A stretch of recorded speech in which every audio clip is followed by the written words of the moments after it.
Well, hello there. I'm Adrian Warnock, and it's the first time I've done a video like this. Hopefully, what you're seeing in front of you now is the Logos Bible software uh, page. Now, this is actually my own layout that I've put together. I quite like this nice, simple layout. What you'll see here is on the left here is my passage guide, and this is where I'm going to start if I'm going to do a Bible study. And of course, I can put it up here, but I prefer this way because then I've managed to slightly customize the passage guide. So I use my own one rather than the standard one. And you'll see a little bit why I've done that when I get to that shortly. Then, of course, in the middle, we have the Bible. We'll see other things that appear here as well. We'll come back to some of those other tabs. But of course, the Bible is here in the middle. And obviously, that's where we start. Now, what you might be interested to see is the way in which this is lined up like this. So here we have, for example, what this is described as an affirmation, which if you hover over it, it's saying it's something that's been asserted. So here in this passage, it says we have this treasure in jars of clay. And of course, then there are two almost like sub-bullets that are related to this affirmation, the reason behind them, in this case, the purpose behind it. And so this line, to show that it belongs to God and not to us, is therefore indented to show that it's related to that. Now, I quite like this because, especially now for me, in terms of my recent illness, shall we say, and to a certain extent, the side effects of some of the medicines that I've been on as well, I found that, my concentration has not been quite as good. And actually, even if I had good concentration, to use this kind of tool and then to be able to highlight various words, allows me to sort of really follow the thought of the authors a little bit more. So to actually use this image. Now, you might not like that. If you don't like that, then the way I would do this, I would switch this off by clicking on here. And this is actually called a propositional outline. So if we click that off, then you'd have a passage looking much more normal, more normal in terms of what you've perhaps been used to. But I must say that now I've got into this, and this is not something that's brand new in Logos 8. I think it was released in 6 or 7. I'm not quite sure, but I never found it before. But it's called a visual filter, and there are other visual filters, but that's the one I like. So again, to get the visual filter, you just click on this visual filter, you scroll down, and of course, in order to get this particular visual feature, I'm told that you have to have a minimum of a bronze package. And the good news is that there is a bit of a sale on at the moment, I believe, a bit of discount, and you can get some free books as well if you follow the link on this video. So anyway, I really want to say, this isn't really about selling, this is about showing you what I do and how I use this, and also how I connect this and use this in the context of another program I've been using a lot more recently actually than Logos. I've been using Logos for, well, decades really, and that is a program called Notability, which some of you will have heard of and perhaps you're very excited about, and others of you won't have heard about, but basically it's a notebook type of thing. It really effectively takes the place of a sort of scrapbook almost that you might have in the real world, but we'll come on to that. So here we have, as you say, the Bible passage in the middle. So I like to have the Bible passage nice and big in the middle. And then over on the right here, we've got a commentary open at the moment. This particular commentary is a message, but other things will pop up into this screen. And this screen really is for the commentary on the text. Then right in the right-hand corner here, we've got a rather nice little window, the info window, which is actually easy to forget that it's even there, but it's constantly popping up things. And so I think because I clicked over here somewhere at some point, it's now talking about possible preaching themes for this passage, God's power, assurance, comfort, all of these things. And you can click on any of them and things will, open, etc. But also you can look at things like the definition of a word if you've clicked on it. And I guess we haven't clicked on a word, so that's why it's not done that. But if I click on jars of clay here, you'll see it comes up with a definition, what it should do. There it comes. And also you can see, jar, what it comes from some of the various lexicons, etc. So there's a lot of detail here, which is quite useful at times. Footnotes, highlights, all sorts of things. Now, the other thing which I forgot to say in my Logos thing is that I love to have the highlighting palette open here, and this is, you'll see why in a moment. But this allows, and it's actually a gift to everyone else, because when you look at the Bible and or at least indeed even at a commentary, you can find sometimes that people will actually highlight things, which is a real blessing to other people. So because it helps you when you're reading something for it to just jump out. And you can do that yourself, like here. So let's say, for example, here, it says here, man is like a jar of clay in order that the surpassing power might be from God and not from ourselves. So supposing I like that, I highlight it and I click blue. And then now that is highlighted. Now the good news is, as you'll see later on, that if lots of people highlight text, then they pop up as being highlighted in a subtle way in other people's text, and hopefully I'll be able to show you that shortly. Now,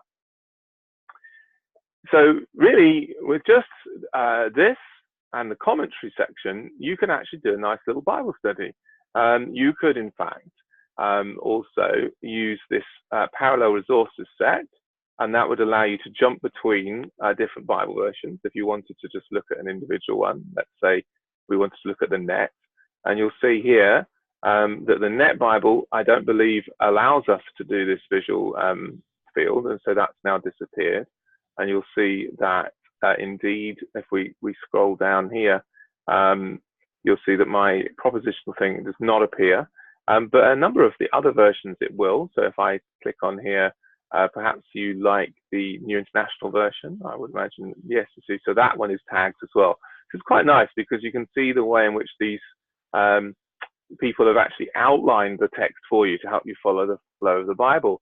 But supposing you want to actually compare the Bible versions, well, here in my particular outline, and by the way, you can actually download this whole, what they call it, is a layout from here. And my layout is called Adrian Warnock's layout, and I have shared it, so you should be able to find that from here. Now, I mean, if we were wanting to open someone else's layout, I mean, so if I was to say, no, so mine is, I don't know how we do this, but there should be a way, sorry, of opening a layout from somebody else. And I believe you can do that here, but if not, I think certainly by the link. Maybe I'll put the link on how to do that on my thing, because I'm not seeing anyone else's layouts here, but there should be a way of doing that, I'm sure. So let's not get confused about layouts for the moment, but just to say that you will be able to use my layout if you want to, and I'll make sure that in the blog post I link to it so that you can indeed download it if that's what you'd like to do. So now, so you could just do this. You could look at the different Bible verses. You can use this text comparison tool, which is really rather neat. And when it's set onto the interlinear, it takes a little while, but it should, yeah, there we go. It should actually allow you to see where differences are. And so obviously here, for example, we've got this, it is God who said, is what almost everyone says, but where there's a different word commanded, it gets highlighted out. So this just allows you very, very quickly to see how the different Bible versions have actually compared, translated it and where it makes a difference. So that could be quite useful from an English point of view if you're trying to do a Bible study. I'm going to just actually go back to the ESV just because that's what I'm used to. And you can see that my highlights have come up in here. So you remember the highlighting was up here, and you can do it in different colors. And if you want the different colors, you can find them here, and you can highlight them. And what I've done here is I've done a little bit of comparison, really. So the red is the sort of negative in this instance, and the yellow is the more positive. I mean, you could use whatever you wanted, but you can see that I'm talking about here how it's the power is of God, not us. We are inflicted, but we're not crushed. We're perplexed, which is a more negative one, but we're not driven to despair. We're persecuted, which is more negative, but we're not forsaken. We're struck down, but we're not destroyed. So you can see here this nice little sort of pairing that goes on. Now, you've got the Bible, you've got a sort of commentary here, and because we've got this nice little parallel resource set here as well for the commentaries, we can just click on there, and as you can see, I've got an awful lot of commentaries. So if you knew the one you wanted, you could just select it from here, okay? And so, for example, here's the ESV Study Bible, that counts as a commentary, and you can see a few notes there from that. So that's you could almost do this in and of itself. Now, historically, what I've tended to do is use an external tool in order to create a set of notes. And so, let's say, for example, I'd wanted to just do a little study on this. I would probably just go in here and I would copy that, and then I would open, say, perhaps Word, and I would paste that into Word. Now, what I'm using now is actually Notability. So let me just show you for a moment how easy it is to do Notability. As you can see, these are some of the notes that I did. I just want to make sure that you can't see something private on here. Let's say if I do a new note in Notability, I can now paste that text that I just selected in here. And you'll notice here that it's actually brought the reference across as well. Now, there is a problem because, of course, in so doing, what we've done at the moment is we've brought across this word purpose and we've lost the nice, pretty formatting. So one of the nice things about Notability is it allows you to annotate the Bible in really a way very similar to how you would do it if you didn't have all this technology. So it's kind of quite neat, actually. And so what I do for that, there's a smart way in which you can do that. So to bring across the text, because actually one of the things that I would say is that before you get really stuck into sort of doing the Logos Bible software and all of that, what that means, then it's really a good idea to just spend some time with the Bible yourself, without everyone else's notes, without all the other thoughts about it, and the commentaries and all the rest of it. Because it's very easy to get sucked into what the commentaries say, and obviously we're going to get there if we're going to do a deep dive study. But sometimes you want to just think about it for yourself and follow the train of thought for yourself. So we've actually already done a little bit of this highlighting here within Logos. And if it's all you're wanting to do is highlight, then that's fine. But if you're wanting to sort of draw all over it, like some people like to, and I certainly do sometimes, then you can't really do that in here. But what you can do is you can take this in this nice, pretty format into Notability. And of course, Notability is on your computer, but it can also exist on your iPad or on your iPhone. And if you set up the iCloud sharing within Notability, then whatever we do here will very quickly appear on our iPad or on our iPhone. So let me just show you the way to do this. So if you double click on these three dots here, or just one click, sorry, on those three dots here, what you'll see along here is a number of things you can do. Oh, by the way, look, you can make it read aloud, but we won't do that. The one we're looking for is here, print or export. So of course, if you wanted to do this the old-fashioned way, you could just literally print this onto a sheet of A4 and then start scribbling all over it. But of course, if you're anything like me, you don't like paper because you lose it. Oh, well, that's what I'm like anyway. I mean, maybe you're very organized and you have it all in a nice, neat filing system. But I've never been like that.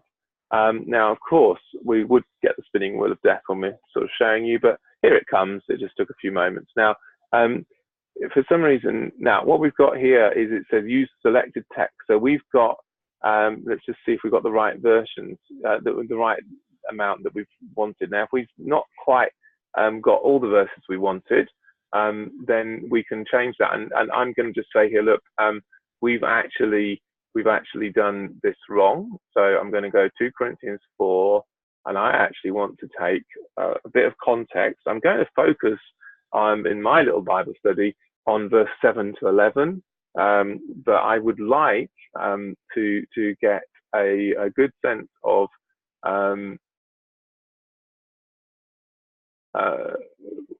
the context, shall we say. So if I do that, that should now update this. That's interesting. Let's go back to use. I don't quite understand why that's not updated this. Maybe if we look at the PDF, we'll see. So let's have a look. Maybe it's just, so we'll just save this and we'll see if this has changed it. If not, we'll come back and do it again. by selecting. Okay, and I'm going to put this into my onto my desktop for now. Okay, so then if I go down here, I can then open my desktop. Okay, and there it is. So now, yeah, you see, so we've actually got the wrong. We've only got a little tiny bit, but it's come out right. So what we'll do is we'll go, we've got it wrong. Nothing ever goes completely to plan, does it? So we will cancel this, and we will just go back in here, and we will reselect, because I wanted to go from verse 1. Okay, and this gives me a chance to show you again. I did it on purpose, really, because it gives me a chance to show you again how to do this. I want to go right the way down to verse 18, just so we've got the context of the little bit that I want to focus on later on when I really do my studying. And then we click on here and we go print export. And up it comes. We're now back using selected text. And as you can see, we've now got the full 18 verses, which is what we really wanted. Now, of course, again, if you wanted to, you could print this onto your own printer. You could save it as a rich text format in Word or something. But what I've noticed is that this nice indentation, it actually breaks. So so you lose some of this nice formatting. So what I need to do here instead is I want to click PDF document, and again I'm going to just put I'm going to call this treasures in jars of clay. Okay, and I'm going to press save, and now I'm going to open this up. And there we go, treasures in jars of clay. Now we can just look at this here. And again, at this point, if we wanted to, we could print this. But remember, what we're wanting to do is we're going to put this into Notability. And so well, the best way to do this, or the easiest way to do this, is to keep this available here, bring up our Notability, and make sure, by the way, that this is not full screen, which is what I've just made it. So we want to just, because we want to be able to see both things together. Okay, and so here's my PDF document there, and I want to just probably like that's easier, isn't it? I want to drag that in here, okay, and then in here, boom, believe it or not, there it is. Now, what does this mean? Well, this means that we've now got this in here. We've even got the title. It's kept the title of the file, and we can simply do this and go highlight with a pen like that, but that will obviously only ever be yellow as far as I'm aware. We can also, if we really want to, we can insert a text box here and say, this is my new sermon or my new Bible study, let's say. And now, of course, that's probably not very helpful. And remember, we are actually wanting to start scribbling on things. I know that sounds terribly disrespectful of the Bible. So what do I mean? Well, look, we've got a pen here, and we can circle things, and we can go therefore, and then we can go down to here like this, and do all sorts of fun things with this. Now, you can use a graphics tablet if you've got a computer and do that way. I just did it with the mouse. Obviously, it's not going to be quite as accurate to do it with the mouse. Or if you've got an iPad or indeed an iPhone, you can actually get yourself a stylus and use it on the stylus. Even if you don't have one of the fancy new iPads, you can get a stylus. Now, very important to buy one of the styluses that has a little battery in it that needs charging, or it has an AAA battery or something. The reason being is those are much more accurate. I have tried it with just a sort of regular stylus, but I found that it just didn't really connect. Whereas with the ones with the little button that you press to switch them on, what that means is it connects somehow directly to the iPhone or the iPad indeed, and it allows a much more reliable means of communication. So in good Blue Peter style, for those of you that are actually from that genre, that age, that area, if you like, the UK. I mean, anyone in the UK will know what Blue Peter is. I will just go into here and I will bring up one that I did earlier. So here we go. This is the one that I did earlier. Okay, and I think we can just move all that across there. And you can see here On this side, you can see all my little pages. So you can see that I've circled therefore in big green bold thing, because obviously the word therefore, you've always got to ask what it's there for. And so it introduces here, it's the cause, to use their little lingo. And then, of course, you can see that linked to that word therefore is having this ministry, and linked to having the ministry is the mercy of God. So if you're a Christian and you've got any form of ministry, or you're a small group leader, or you know, a pastor, or anything really, within the church, then that ministry is not yours by right or because you're better than anyone else. It's there by the mercy and the grace of God.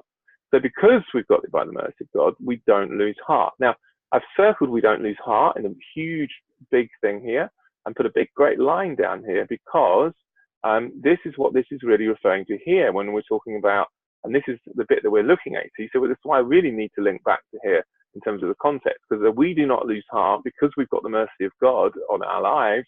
It means that when things are difficult and it becomes very obvious that we're not, you know, all that, if you like, that we have problems, that we're afflicted, we're perplexed, we're persecuted, we're forsaken, we're struck down, all of these things are going on. Well, we don't need to actually lose heart, because the mercy of God is on us. So there's a nice little link there. But also, if you follow this line down here, I noticed that further on in the passage, he uses the exact phrase again, so we do not lose heart. And really, I would say this bit here, which I've highlighted and put a little X next to it, is the summary of the whole passage, because it says our outer self is wasting away. And some of us will know what that means as we get older. But our inner self is being renewed every day. And there's this nice little pairing that goes on there. And here I've used green as a nice positive, and blue, I guess, a little bit more of a negative thing. And so we've got another pairing between the momentary affliction and the problems that we've got, and the eternal weight of glory. The things that are seen and the things that are unseen. And actually, I got quite excited about this point, and so I quickly scribbled down a little idea that I had, which I didn't even have time to really type. And actually, by the way, if you get tired of typing and you want to actually just talk into your device, you can do that as well. There is the ability with this device to record, and if you were wanting to record it because you just couldn't type it quickly enough, you had a little idea, you can do that and then come back and type it up again later. So I just had this idea about alternative facts, not alternative facts actually, but actually additional facts. And what I mean by this is that sometimes Christians will try and pretend that everything's okay, and trust me, I've been at the receiving end of that sometimes. So people desperately want you to feel okay, and maybe you don't feel okay. Maybe you're suffering. Maybe you're finding things difficult. You know, this this has taken me quite a long time to get to the point where I'd be able to share this, and a lot of planning over a long time. And I hope I get to the end of it. But once I get to the end of it, I'm going to be tired, and I'm probably going to go and have a lie down, because I'm actually not that well at the moment. So I'm very grateful for these tools, making it possible for me to do what I'm doing, and to do a little bit of studying here and there, and to do a little bit of reading, because I actually find that visually it's much easier to sort of follow along, even if my concentration isn't quite what it should be. So this idea about additional facts, so the idea is we face the facts, as Abraham did, that we have the problems that we do, whatever they are, and we don't try and live in denial, but instead we face those facts, and we also bring to our mind these additional facts. So in this case, you know, that there are unseen things coming. There's eternal things coming. There's a weight of glory coming. There's the fact that God is at work in us, changing us. That God is pouring out His mercy on us, as we've heard from this passage. So these are additional facts. So in other words, don't try, as I've written here, don't try to deny truths that are hard. Focus on other facts that are also true. Now, here's an interesting thing, by the way, with while just on a sort of slight aside, with regard to this wonderful program called Notability. I don't know how well this is going to work, because as you can see, I was scribbling quite badly. But if I click that little dotted box, so let me just show you again. So over here, there's this little dotted box. If I click that, and then I create a nice little box here that encloses all this handwriting that I wrote down in such an excitable manner, I can then just click like that, and then I can go on here and I can go convert to text, and we'll see how well it does. Ah, well, actually, that's not too bad. So let's copy text to selection to there, and then we can now we should now be able to paste that in. Yeah. So actually, don't try to deny truth that are hard to focus. So yeah, I mean, I can't say I blame it, but if I'd been writing a bit more neatly, then it would have actually read that quite nicely. So that can be quite fun. And if you've got better writing than me, which isn't hard, you'll get a better job than that. So that's the handwriting thing. If you want to convert it to text, which is obviously quite useful sometimes. Now, what you're seeing here then is the results of me just really focusing on this scripture. So here's, the facts I was talking about to focus on, the life in you, that God has, that we speak the truth that we believe because we're Christians, that God has raised Jesus from the dead, so he's also going to raise us. So I was reading somewhere actually, and I think it'll come up in perhaps when we look a little bit at the notes I did in the actual Logos, that actually we have a hope, that it's not, our hope is not just dependent on being alive. We have a hope that goes beyond the grave. We have a hope even when we die. And I'm very fortunate in that, I'm responding to treatment at the moment and actually feeling a little bit better, otherwise I wouldn't be able to do this video at all. And I'm sorry if I'm rambling a little bit. So I'll blame something other than myself, my rambling. But anyway, the point is we focus on these facts, and these will help us as we face these difficulties. Okay, and I've underlined things like here. So the veiled, I put a link to seeing the light, and then I've written here, seeing the light, and I put a link there as well. So it's just my way of kind of connecting. Now, I would encourage people to actually do this kind of thing with the Bible passage before then perhaps going back into Logos. Now, the only problem is we can't bring this this nice little handwritten thing back into Logos. But remember, this whole passage in the middle here was in Logos. And of course, what we could do is we could have our iPhone open and be looking at that at the same time if we wanted to.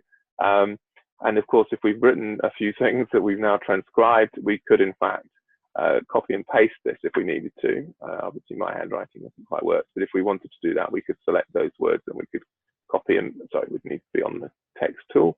And we could select those words and we could just copy them and bring them back into Logos.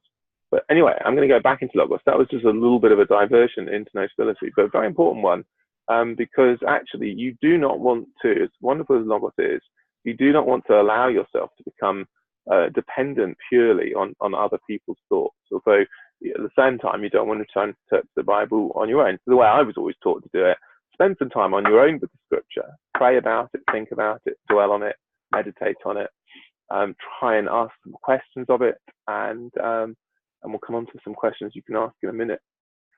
But actually, do it a little bit on your own first, and then come back and check, if you like, that your results are in keeping with what other people have said, and also, at that point, do your research and do your dig dive. I've always said that it's good to think of our knowledge of Scripture as a bit like an iceberg. If you are ever going to share even a Bible study, why not make sure that you understand it much more than you're going to share? Because when you understand something a bit more deeply, you're more likely to do it. Now, this is now a moment where I'm going to have to see how quickly this works. And this is in real life. I have done this before, but you know how it is. Will the computer suddenly die when it looks like it's doing some sort of download here? But what you've got over here on the left is really the heart of Logos.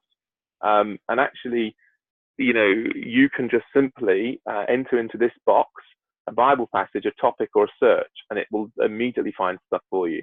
But we're doing a passage guide, and I've slightly tweaked my passage guide.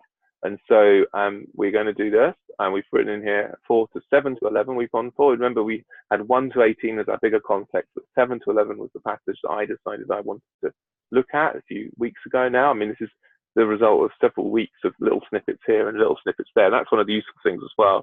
If you can't sit down and study for a long period of time, to be able to just dip in and out of something like this over multiple months even, or weeks, could actually be very useful. So I'm going to click on this passage guide and, oh, here it goes. Now, you'll notice it's taking a little while, but I have got a lot of resources. And I always say to people, Just imagine how long it would take if you had to read thousands of books to find all the references to your passage. But quite early on, things do start to appear. So right away, look, we can see we've got some outlines coming down here. So that can be quite useful. You can click on that, and you'll notice that the outline appears over here where the commentaries were.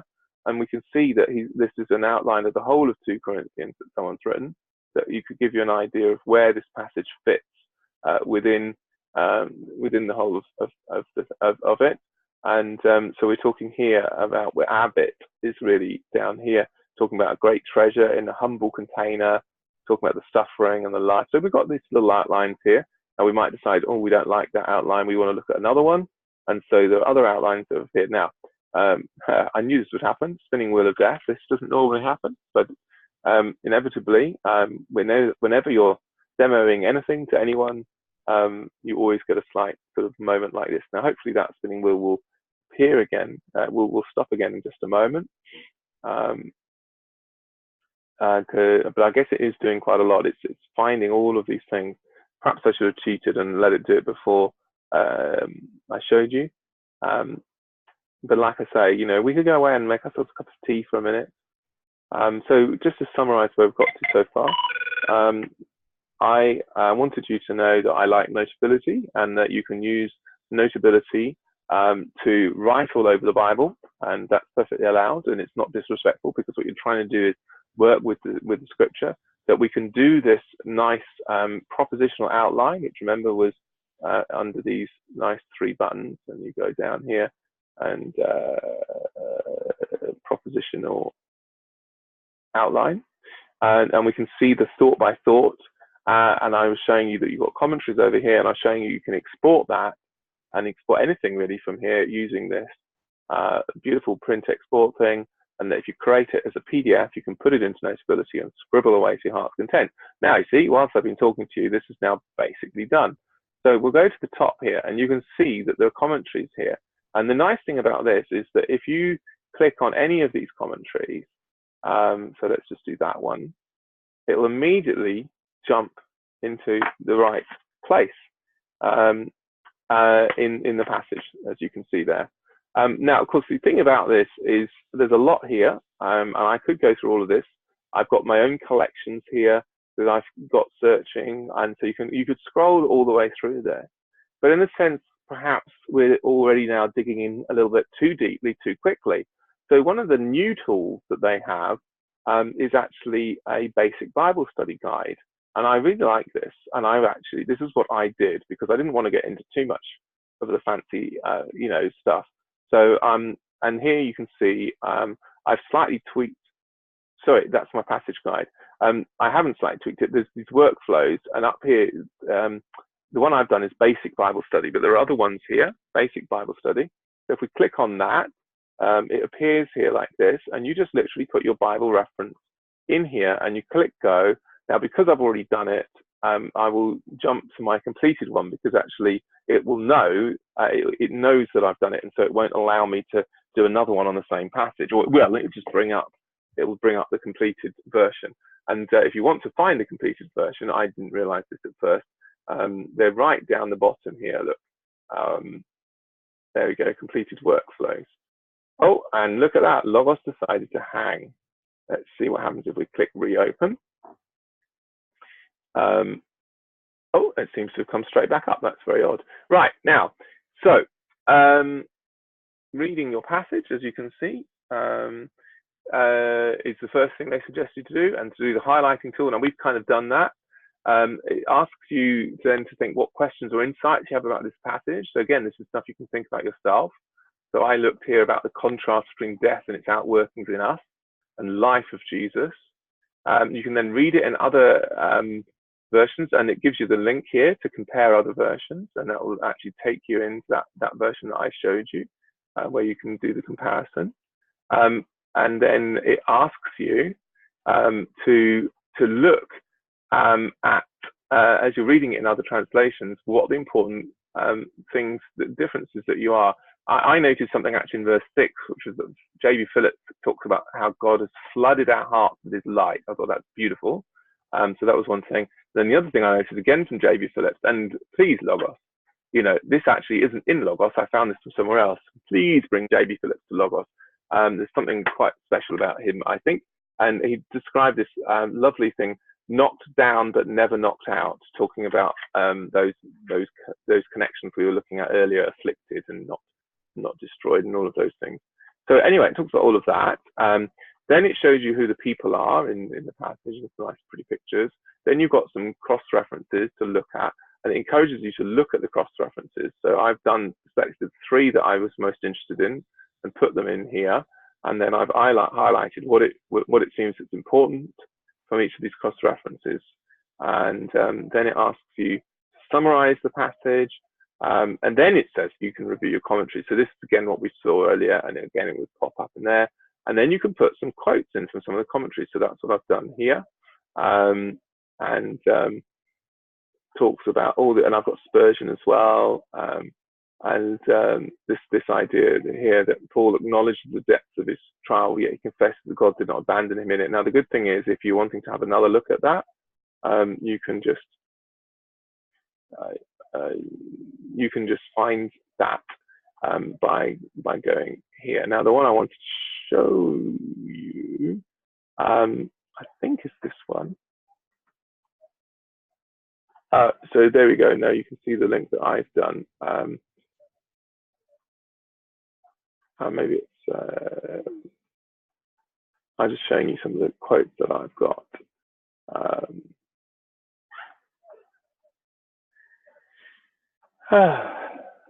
So you can see I've put all these different quotes through here, and I think maybe the one I wanted to show you might have been this one. No, it wasn't. But you might just have to take my word for it. But there were some really nice opportunities that people had to actually highlight some quotes for other people. Oh, here we go. Yes, can you see this? This little nice subtle dotted line. I'll just make it unsubtle now. There we go. Now, if you can notice that, what you'll notice is that here it says that 5 other people have highlighted that. And so it's just quite nice because it allows certain things to jump out at you as you're reading the commentary. So then it asks you to think about the principles in the passage. And of course, you don't have to do all of this. You don't have to do it in one sitting. So what I've written here for my principles is that God is not looking for perfect Christians and doesn't promise us a perfect life here on earth. Amen. And God strengthens the weak, like me, and I'm getting weak now, I'm getting tired, I'm going to stop this in a minute, and gives life to the dying. Not that I'm dying at the moment. Well, we all are, though, aren't we? And so I thought it was very important, actually, not to be surprised when bad things happen.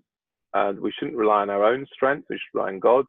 That we shouldn't actually lie about how we're feeling, but we should be honest about our challenges. Obviously not with everyone to the same degree. We don't have to go around telling everyone, woe is me.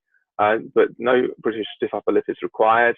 That we actually need to realize that Stoicism isn't a Christian thing. There is a different approach, and really it's about the struggle between faith and doubt, and faith and difficulties and the challenges. But actually, as we look at this passage, it should bring encouragement to us. And that in our suffering, Jesus' power can be displayed, and we can be encouraged even when we're struggling. So I don't know. I hope this has been helpful. Now, what I should say as well is that there's one slightly annoying thing, which is that when you get to the end of all this, you can't export it. However, I have found a workaround. So this is the final bit of this little video, and then I'm going to leave you to it. But the workaround is this: if you go onto Safari or to your other browser, whatever it might be, and if you go to app.logos.com, there is an online version. Oh, look, I've got this funny thing here. I don't even know how to get rid of it. Oh, here we go. Let's get rid of it this way. There we go. Now, there is an app on here, and basically, we're in the notes for some reason, so we want to close the reading view, get ourselves, and you see now we're actually online, but there's an online version of our Logos Bible software. Now, when you open your Logos Bible software, it might have all these adverts on, but that's why I like to set up my own tool. So if we go into guides here and we scroll down, there's our completed workflow. And what you'll find is that up it will come here in this window here, and beautiful, beautiful thing. Some of the things don't work, but that's actually not a bad thing, because what it has got is got all our content. So here, for example, we have these nice thematic guidelines that they're computer generated and not available on this platform. But actually, the summary of all the questions that we did actually is. And so what I can now do is I can now show this in reading for you, full screen. There it is. Oh, no, not like that. Sorry. Oh dear, I've mucked that up. Where have we gone? Okay, let's go back a minute.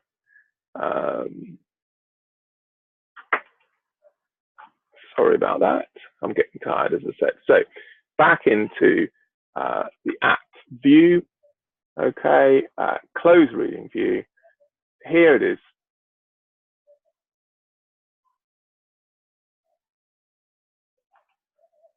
Here is our thing. We can close everything else actually, so we're not getting confused by everything else.